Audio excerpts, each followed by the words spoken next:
различных университетах США был рассмотрен уйгурский вопрос.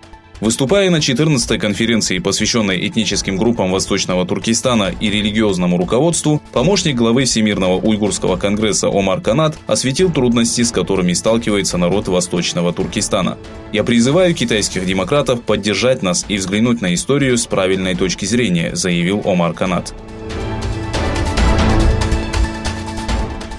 По сообщениям South China Morning Post, полиция Гонконга штурмовала торговые центры, в которых собрались демонстранты, часть из которых была в масках.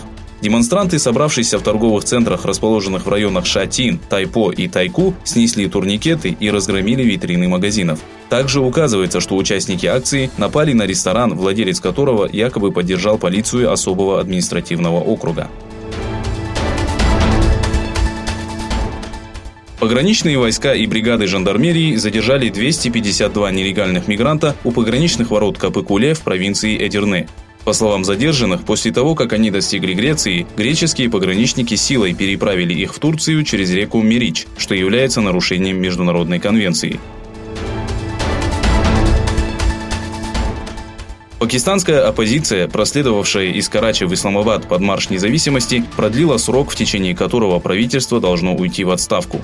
После истечения двухдневного срока, выделенного правительству для отставки, делегация от партии Союза исламских ученых, выступившая против коррупции, роста цен и кредитных соглашений, собралась под руководством Мевляны Фазлур-Рахмана и провела 6-часовое собрание для разработки новой стратегии.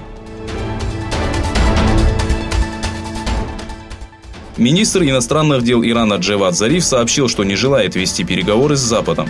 «Я терпел оскорбления больше, чем кто-либо другой. Но в конце нам удалось добиться отмены 6 решений Совбеза ООН», заявил Зариф. Напомнив, что решения будут отменены после единогласного решения 5 государств, Зариф подчеркнул, что Ирану не придется составлять соглашение, состоящее из 150 страниц, в случае установления доверия между Тегераном и Вашингтоном. Премьер-министр Китая Ли Кичианг заявил, что для обеспечения долгосрочного мира и стабильности в Южно-Китайском море Китай готов сотрудничать со странами Южной Азии. В рамках 22-го саммита лидеров Китая и Ассоциации государств Юго-Восточной Азии, прошедшего в Бангкоке, Ли прокомментировал текст кодексов поведения в Южно-Китайском море.